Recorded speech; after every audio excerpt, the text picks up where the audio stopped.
안녕하십니까. 검찰 수사관 출신 법무사 이승재입니다. 명예훼손죄로 고소를 했는데 불송치되는 이유 세 가지에 대해서 말씀드리도록 하겠습니다. 최근 인터넷 등 온라인 소통이 활발해지면서 사이버상에서 명예훼손죄 고소 사건이 급증하고 있습니다. 그러나 피해자의 억울한 사정에도 불구하고 경찰은 종결권을 가지고 혐의 없음 등의 이유로 사건을 검찰에 보내지 않은, 즉 명예훼손죄 불송치 결정을 함으로써 고소인은 이의신청 여부를 고민하고 있을 것입니다. 그렇다면 어떠한 이유로 명예훼손 사건이 경찰 단계에서 불송치되는 것일까요? 그 이유는 모든 불쾌한 표현이나 비판이 형사처벌 대상인 명예훼손죄가 되는 것은 아니기 때문입니다. 사법경찰관은 수사한 결과 사실관계와 법리적 요건을 따져 혐의 유무를 판단하며, 즉 혐의가 인정되지 않는다고 결정하면 사건을 불송치합니다. 법무사가 실무를 바탕으로 사법경찰관이 명예훼손 고소 사건에 대해서 불송치 결정을 한 대표적인 사례를 들어서 그 이유를 설명드리겠습니다.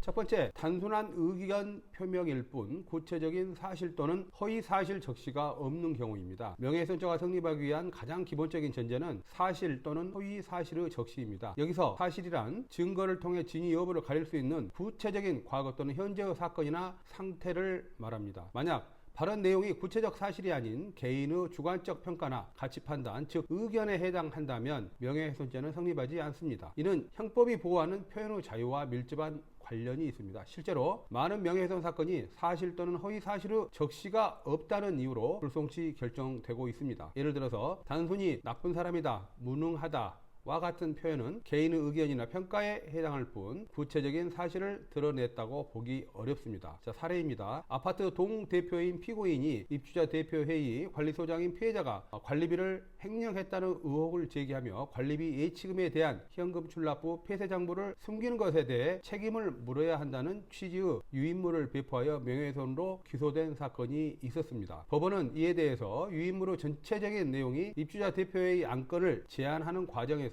자신의 주관적 의견을 개진한 것에 가깝다고 보았습니다. 또한 책임을 물어야 한다는 표현은 구체적으로 횡령이라는 사실을 단정하여 지적하는 것이 아니라 장부 공개를 촉구하는 의견으로 해석될 여지가 크다고 판단했습니다. 결국 법원은 해당 표현이 명예훼손죄를 구성하는 구체적인 사실의 적시에 해당한다고 보기 어렵다며 무죄를 선고했습니다. 이처럼 어떤 문제에 대한 의혹을 제기하거나 특정인의 행위에 대해 비판적인 의견을 표현하는 것은 설령 그 표현이 다소 과격하고 상대방의 감정을 상하게 하더라도 구체적인 사실의 적시가 동반되지 않았다면 명예훼손으로 판단하지 않습니다. 두 번째입니다. 발언이 허위라는 증거가 없거나 허위임을 인식하지 못한 경우입니다. 명예훼손은 사실적시 명예훼손과 허위사실 적시 명예훼손으로 나뉩니다. 특히 처벌이 더 무거운 허위사실 적시 명예훼손죄가 성립하려면 적시된 사실이 허위라는 점과 행위자가 그것이 허위임을 인식하고도 발언했다는 점이 모두 증명되어야 합니다. 만약 발언 내용이 진실일 가능성을 배제할 수 없거나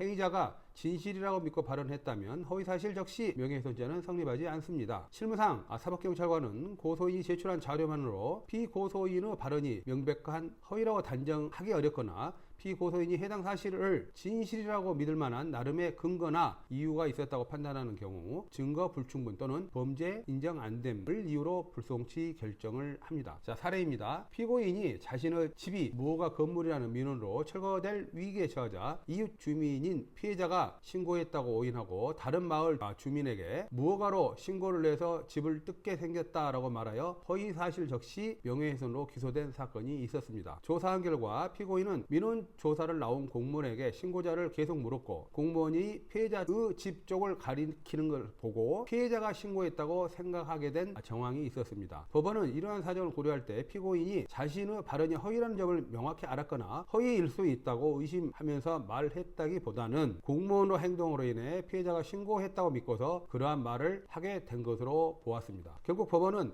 검사가 피고인의 허위성에 대한 인식을 합리적 의심 없이 증명하지 못했다는 이유로 무죄를 선고했습니다. 이 판결은 설령 결과적으로 허위인 사실을 말했더라도 행위자가 그것을 진실이라고 믿게 된 나름의 과정이나 이유가 있고 허위임을 알았다는 점이 명백히 증명되지 않는 한 혐의를 인정하기 어렵다는 점을 시사하고 있습니다. 자, 마지막으로 개인의 명예보다 공공의 이익을 위한 목적이 더 큰 경우입니다. 형법에서는 명예훼손죄 행위가 진실한 사실로서 오로지 공공의 이익에 관한 때에는 처벌하지 아니한다라고 규정하고 있습니다. 즉 비록 타인의 명예를 훼손할 수 있는 사실을 적시했더라도 그 목적이 개인적인 감정이나 비방이 아닌 사회 전체 또는 특정 집단의 이익을 위한 것이었다면 위법성이 조각되어 처벌받지 않을 수 있습니다. 여기서 공공의 이익은 국가, 사회 전체의 이익뿐만 아니라 아파트 입주민, 회사 동료, 특정 단체 구성원 등 일정한 범위의 사회 집단 전체의 관심과 이익에 관한 것도 포함하여 넓게 인정하고 있습니다. 따라서 사법경찰관은 발언의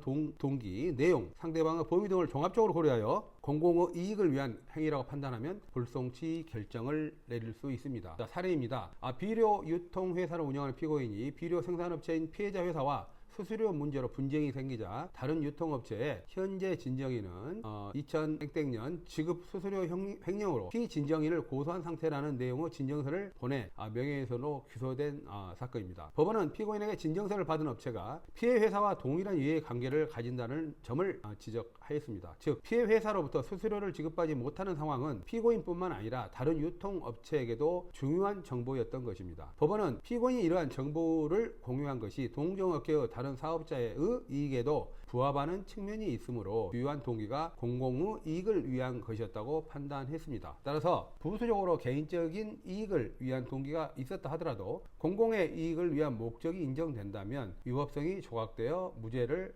선고합니다. 자, 법무사의 의견입니다. 지금까지 명예훼손 사건에서 사법경찰관이 불송치 결정을 내릴 수 있는 대표적인 이유를 구체적 사례를 통해서 설명드렸습니다. 요약하자면 사법경찰관은 피고소인의 발언이 구체적인 사실이 아닌 의견 표명이나 허위라는 점이 명확히 증명되지 않거나 공공의 이익을 위한 목적이 인정된다고 판단하는 경우에는 명예훼손죄에 대해서 불송치 결정할 가능성이 높습니다. 명예훼손은 표현의 자유와 개인의 인격권이라는 두 기본권이 첨예하게 충돌하는 영역입니다. 감정적인 비난이나 의혹 제기가 곧바로 형사처벌로 이어지는 것은 아니며 경찰과 법원에서는 엄격한 법적 요건에 따라서 판단하고 있습니다. 이러한 법리를 토대로 경찰의 위법 부당한 불송치 결정에 대하여 경찰, 검찰 출신 법무사 등 법률 전문가와 함께 의의신청서를 통해서 현명하게 대응하며 검사의 보완수사 요구로 사건을 되돌릴 수 있는 소중한 기회를 갖게 될 수 있습니다. 법무사는 서민을 위한 법률 전문가입니다. 감사합니다.